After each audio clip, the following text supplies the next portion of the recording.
Hi friends, Kolkata lady doctor కేసులో అత్యంత కీలకమైన అంశం ఒకటి బయటకు వచ్చింది.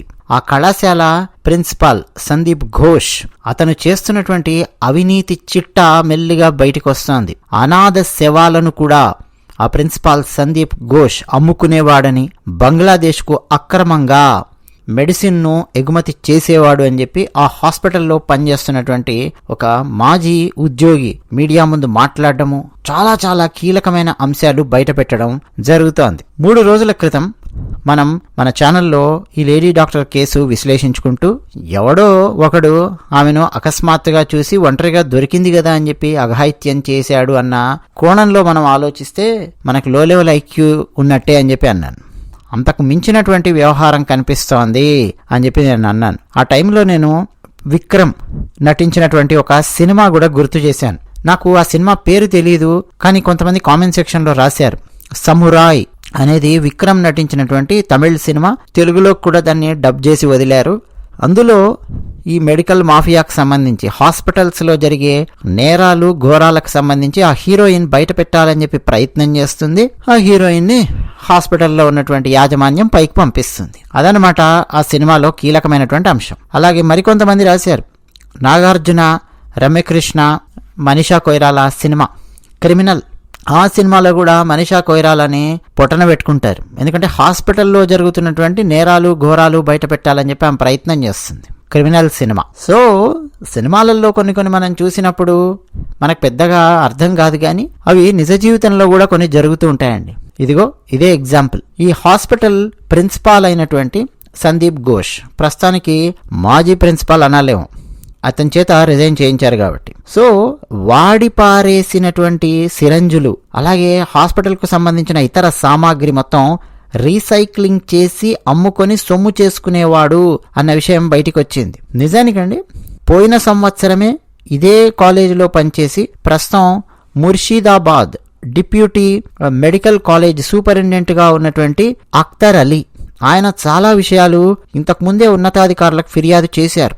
సో లేటెస్ట్గా అండి ఈ ఆరోపణలన్నింటి మీద ఒక సిట్ ఏర్పాటు అయ్యింది. ఆ సిట్కు అఖ్తర్ అలీని పిలిపించి విచారణ చేస్తూ ఉన్నారు. అసలు ఏం జరిగిందంటే 2023 జూలై 14వ తేదీన అఖ్తర్ అలీ ఆ హాస్పిటల్లోనే పనిచేశారు. అఖ్తర్ అలీ ఆయన ఒక లెటర్ రాశారండి. ఆ లెటర్లో ఏముందంటే, హాస్పిటల్ ఆస్తులను ఈ కాలేజీ ప్రిన్సిపాల్ సందీప్ ఘోష్ రకరకాలుగా అమ్ముకునే ప్రయత్నం చేస్తున్నాడు. హాస్పిటల్ ఆస్తులను కాలేజీ కౌన్సిల్ లేకపోతే స్వస్థ్ భవన్ అనుమతులు లేకుండానే సందీప్ ఘోష్ లీజుకిచ్చేవాడు.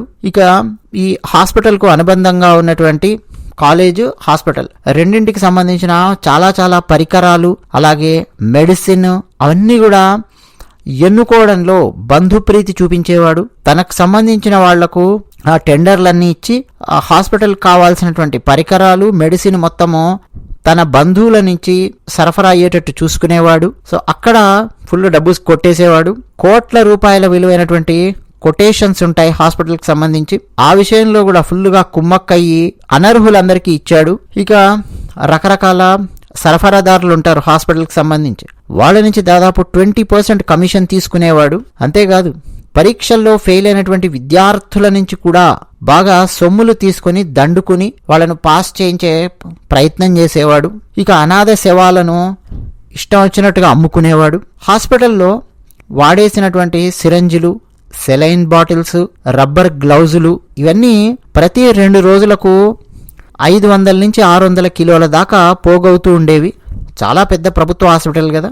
సో ప్రతి 2 రోజులకు ఒకసారి బరువు చూస్తే 500 నుంచి 600 కిలోలు ఉండేవి. సో వాటన్నింటిని, అంటే ఆ సిరంజులను, ఆ సెలైన్ బాటిల్స్ను, రబ్బర్ గ్లౌజెస్ను, వాటన్నింటినీ 2 బంగ్లాదేశీ వాసుల సహాయంతో ఈ సందీప్ ఘోష్ రీసైక్లింగ్ చేయించేవాడు. సో వాటన్నింటినీ 2 బంగ్లాదేశీ వాసుల సహాయంతో రీసైక్లింగ్ చేయించేవాడు.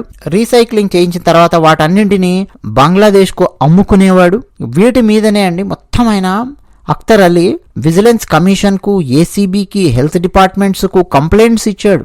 అప్పట్లో అండి ఈ సందీప్ ఘోష్ మీద ఎంక్వైరీ వేశారు. ఆ ఎంక్వైరీ కమిటీలో కూడా అఖ్తర్ అలీ ఒక సభ్యుడిగా ఉన్నాడు. ఫైనల్ గా పోయిన సంవత్సరమే సందీప్ ఘోష్ దోషి అని చెప్పి తేలిందండి. ఆ వెధవ పనులన్నీ చేశాడని తేలింది. అయినా సరే అతని మీద ఎవ్వరు కూడా చర్యలు తీసుకోలేదు అని చెప్పి అఖ్తర్ అలీ తన లెటర్లో రాశాడు. మరి ఇన్ని కంప్లైంట్లు ఉన్నా సరే ఎందుకు చర్యలు తీసుకోలేదు సందీప్ ఘోష్ మీద అంటే, అది ప్రభుత్వ హాస్పిటల్ అండి. కలకత్తాలో ఉన్నటువంటి అతిపెద్ద ప్రభుత్వ హాస్పిటల్. ప్రభుత్వం నుంచి అతనికి సహాయ సహకారాలు గనక ఏం లేకపోతే అతను దోషిగా తేలినా సరే తప్పించుకునే ప్రసక్తే లేదు. సో మమతా బెనర్జీ ప్రభుత్వం ఫుల్గా ఇతనికి సహాయ సహకారాలు అందించడం మొదలుపెట్టింది. అందుకోసమే అండి అతను ఇష్టం వచ్చినట్టుగా అనాథ శవాలు అమ్ముకుంటూ హాస్పిటల్ని ఇష్టం వచ్చినట్టుగా ఏం చేయాలో అన్ని చేశాడు. సో ఇప్పుడు విషయానికి వస్తే, ఈ కోల్కతా లేడీ డాక్టర్ ఇంకేవేవో విషయాలు ఆ హాస్పిటల్లో చూసి ఉంటుంది అని చెప్పి అనిపిస్తోందండి. ఇంకేవో ఘోరాలు, భయంకరమైన నిజాలు ఆ అమ్మాయికి తెలిసి ఉంటాయి. అందుకోసం అని చెప్పి ఈ ప్రిన్సిపాల్ సందీప్ ఘోష్ లేకపోతే ఇంకెవరన్నా సరే కాలేజీలో ఉన్నటువంటి పెద్దలు వీళ్ళందరూ కలిసి ఏదో చేశారు అన్నటువంటి అనుమానాలు బలంగా వస్తున్నాయి. ఎందుకంటే ఆ కాలేజీ ప్రిన్సిపాల్ యొక్క ట్రాక్ రికార్డ్ ఏమీ బాలేదు. ఎవ్వడు కూడా అండి కాలేజీ ప్రిన్సిపాల్ అట్లా అనాథ సేవలు అమ్ముకోవడము, రీసైకిల్ చేసి వాటిని బంగ్లాదేశీలకు అమ్ముకోవడం ఇవన్నీ చేయరు ఎవరు. విజిలెన్స్ డిపార్ట్మెంట్కు డెఫినెట్గా ఆన్సరబుల్గా ఉండాలి. ఏదైనా సరే రీసైక్లింగ్ చేస్తున్నాము అని అంటే ముఖ్యంగా ప్రభుత్వానికి సంబంధించిన ఆస్తులు అవుతాయి అవన్నీ కూడా. ఈవెన్ పడేసేటటువంటి సిరంజులు, సెలైన్ బాటిల్స్ అవన్నీ కూడా. సో నువ్వు ఏం చేస్తున్నావు, వాటిని టెండర్లు పిలుస్తున్నావా, ఎవరికి అప్పగిస్తున్నావు, ఏం చేస్తున్నావు, దానికి సంబంధించినటువంటి పక్కాగా ఒక వ్యాలిడేటెడ్ ప్రూఫ్ అనేది ఒకటి ఉండాలి. సో అవేవి కూడా లేవు. ఇంకా ఈ కాలేజీ ప్రిన్సిపాల్ సందీప్ ఘోష్ ఎలాంటి వాడంటే భార్య మీద చాలా దారుణంగా ఇన్హ్యూమన్గా దాడికి పాల్పడ్డట్టు ఆరోపణలు ఉన్నాయి. ఈ సందీప్ ఘోష్ భార్య సిజేరియన్ చేయించుకొని ఒక బిడ్డకు జన్మనిచ్చిందండి. జన్మనిచ్చిన 14 రోజుల తర్వాత ఈ సందీప్ ఘోష్ అతి తీవ్రంగా ఆమె మీద దాడి చేశాడు అని చెప్పి ఇరుగు పొరుగు వాళ్ళు ప్రస్తుతం చెప్తూ ఉన్నారు. ఆ ఘటనలో వీడి భార్యకు కుట్లు ఊడిపోయి, ఆ కుట్లు పగిలిపోయి తీవ్రమైన రక్తస్రావం అయ్యింది. ఫస్ట్ ఏమో వీళ్ళేదో గొడవలు పడుతుంటే వీళ్ళ ఇంటి విషయంలే అని చెప్పి పక్కింటి వాళ్ళు ఎవరు పట్టించుకోలేదు. కానీ వీడి భార్య పరిస్థితి చూసి, అంటే ఆ కుట్లు పగిలిపోయి రక్తస్రావం ఇదంతా అయ్యేసరికి పక్కింటి వాళ్ళు, ఎదురింటి వాళ్ళు వీళ్ళందరూ జోక్యం చేసుకోవాల్సిన పరిస్థితి వచ్చింది. వీధి మొత్తం ఏకమై ఆందోళనకు దిగిందండి ఒకప్పుడు సందీప్ ఘోష్ ఇంటి ఎదురుగా. ఈ విషయము కలకత్తాలో ఉన్నటువంటి ఆ స్థానికులు చెప్తూ ఉన్నారు. ఆ చుట్టుపక్కల ఉన్న వాళ్ళతో కూడా వీడు సక్రమంగా ప్రవర్తించేవాడు కాదు.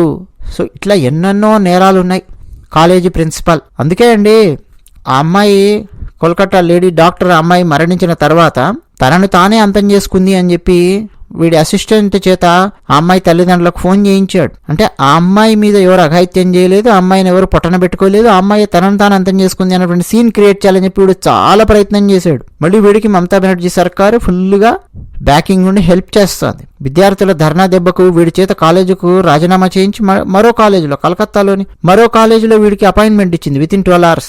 అంటే మమతా బెనర్జీ సర్కారు ఎంత హెల్ప్ చేస్తుంది అనేది ఒకసారి ఆలోచించండి. అంతేకాకుండా ఆ అమ్మాయి మీద అఘాయిత్యం చేసిన వాడు ఒకడు ఉన్నాడు కదా, ఒకరిని పట్టుకున్నారు కదా ప్రస్తుతం, వాడు కూడా అండి వాడి భార్యలని కొట్టడము, వేధించడము, వేశ్యల దగ్గరికి వెళ్ళడము, తాగుడు, అటువంటి వాడిని మరి ఈ సందీప్ ఘోష్ ఈయన ప్రయోగించాడా లేకపోతే వాడే వచ్చాడా, ఇంకెవరెవరున్నారా ఏంటి అనేది నెక్స్ట్ ముందు సిబిఐ వాళ్ళు తేలుస్తారు. అది విషయం. ధన్యవాదాలు.